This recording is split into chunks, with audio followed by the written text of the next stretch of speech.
우리나라 보수 기독교회가 차별금지법 제정을 극렬히 반대하고 있습니다.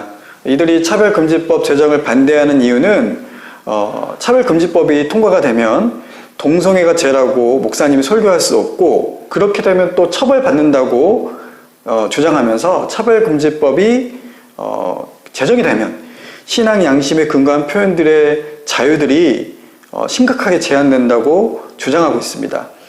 그래서 차별금지법이 거의 모든 교회를 탄압하기 위한 법이라고 매도하고 있습니다. 그러면서 차별금지법이 통과된 외국 사례를 예로 들고 있습니다. 과연 차별금지법이 수십 년 동안 존재하고 있는 미국과 유럽에서 목사들이 동성애를 부정하는 설교를 하면 처벌받는 사례가 있는지 한번 오늘 살펴보도록 하겠습니다. 네, 먼저 차별금지법이 1968년에 세계 최초로 만들어진 미국의 사례를 보겠습니다.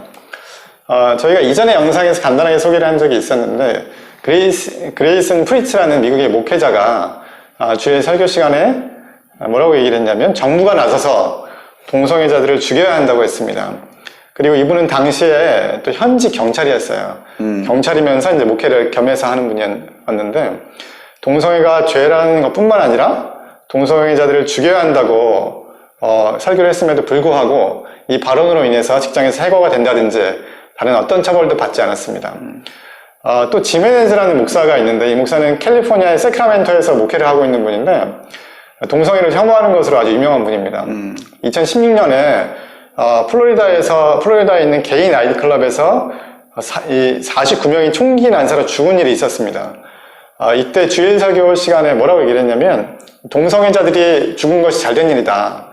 동성애자들이 죽어서 이 도시가 더 깨끗해졌고 안전해졌다. 이렇게 이제 이 살인을 찬양해서 이제 유명해졌습니다. 네.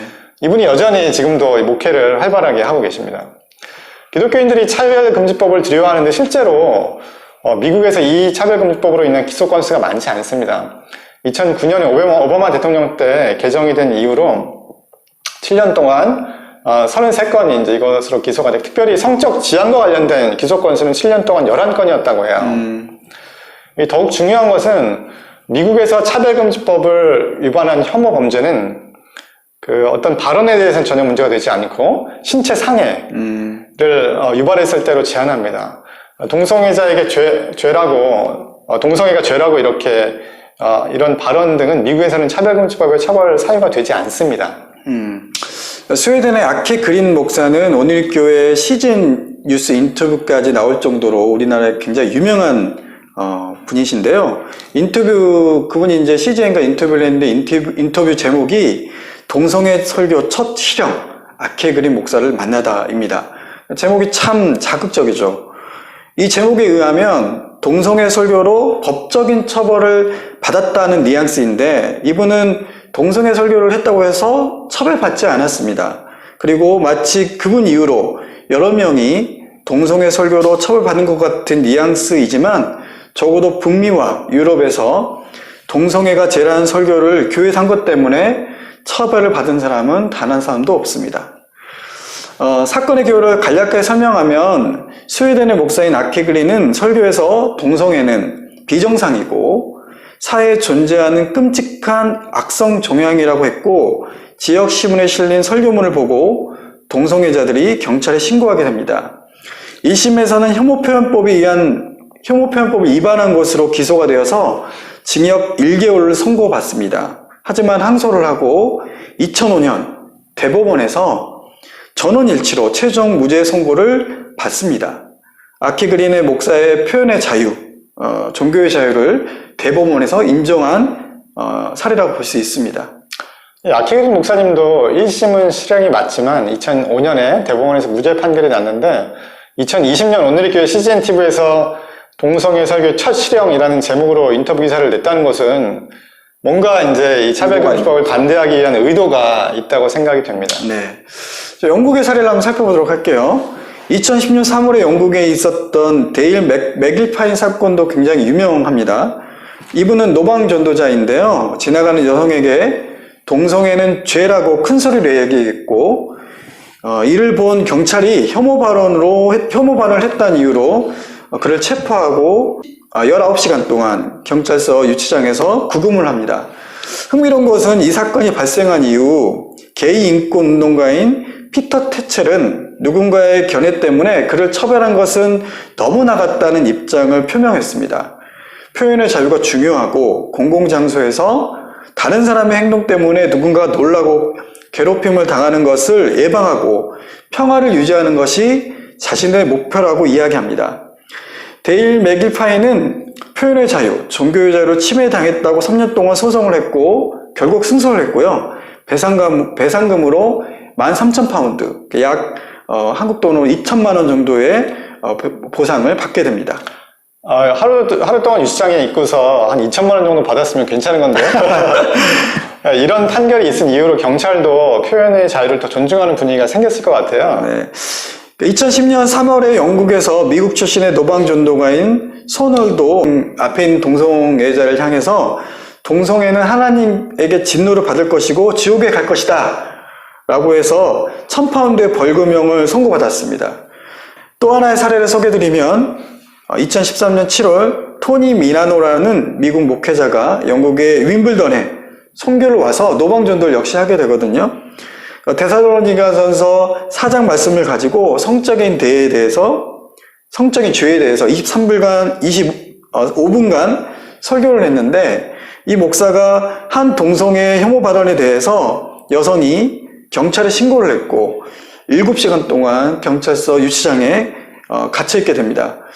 영국에서 2010년에 성적 지향과 장애인에 대한 혐오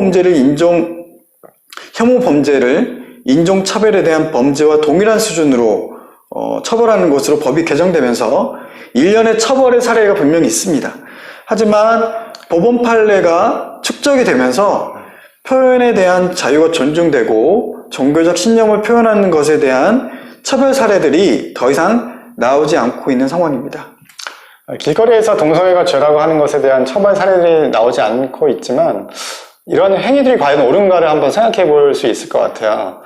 만약에 무신론자가 공원에서 마이크를 들고 이렇게 자신의 무신론을 전파한다면 어떨지 한번 생각을 해보십시오. 여러분, 하나님 없습니다. 이 쓰레기 같은 기독교를 믿지 마세요. 과학과 문명이 발달한 21세기에 아직도 창조론을 믿는 기독교인들이 있다면 완전히 바보 멍충입니다. 만약 이렇게 얘기를 하고 있는데 그 앞에 크리스찬들이 그걸 듣는다면 이 자신에 대한 혐오 발언이라고 생각을 할 수도 있을 것 같아요. 네. 그래서 표현의 자유, 종교의 자유도 중요하지만 공원 같은 공공장소에서 상대방에게 괴로움을 줄 수 있는 이런 발언을 규제하는 게 바람직하지 않나 하는 이런 생각이 들기도 합니다. 네, 그렇죠. 개인의 자유나 아니면 공공의 이익을 따져봤을 때 그 공공의 이익의 관점에 보면 좀 맞는 법이라고 생각하고요. 우리나라보다 훨씬 동성애 개방적이고 차별금지법을 먼저 도입한 미국이나 유럽의 나라 중에 유럽의 목사들이나 교회에서 혹은 예배 중에서 동성애가 죄라고 해서 처벌받은 사례가 단 한 건도 없습니다. 영국에서 노방설교 중에 이전에 처벌받는 사례가 있지만 근래에는 이런 사례가 거의 없습니다. 차별금지법 취지가 주로 차별 행위를 처벌하는 것이고 개인에게 모욕을 주는 혐오 발언도 처벌될 개연성이 있지만 유럽의 판례상을 보면 표현의 자유를 더 존중하는 분위기로 특정인을 괴롭히는 목적으로 반복적으로 혐오 발언을 하지 않는다면 동성애 반대에 대한 종교적 신념을 단순히 표현하는 것에 대해서는 거의 처벌을 하지 않습니다. 동성애가 사회적으로 수용되고 동성결혼도 인정이 되는 미국과 유럽도 종교의 자유 또 표현의 자유를 중요한 가치로 두기 때문에 동성애가 죄라는 신념을 표현하는 것은 거의 문제가 되지 않는 상황이네요. 네. 한 가지 덧붙이자면 한국의 차별금지법안 6월 29일 날 정의당의 장혜영 의원이 발의한 그 법안은 여기서 이제 문제가 될 소지가 있는 그 괴롭힘의 영역이 있습니다. 이것을 따로 한정해 두었기 때문에 이 법안에 따르면 교회에서든 또는 길거리에서든 동성애가 죄라고 한다고 해서 처벌이 되지가 않습니다. 이 사실을 좀 기억을 해주시면 좋겠습니다. 네. 네, 오늘 영상은 여기까지입니다. 예, 감사합니다. 감사합니다.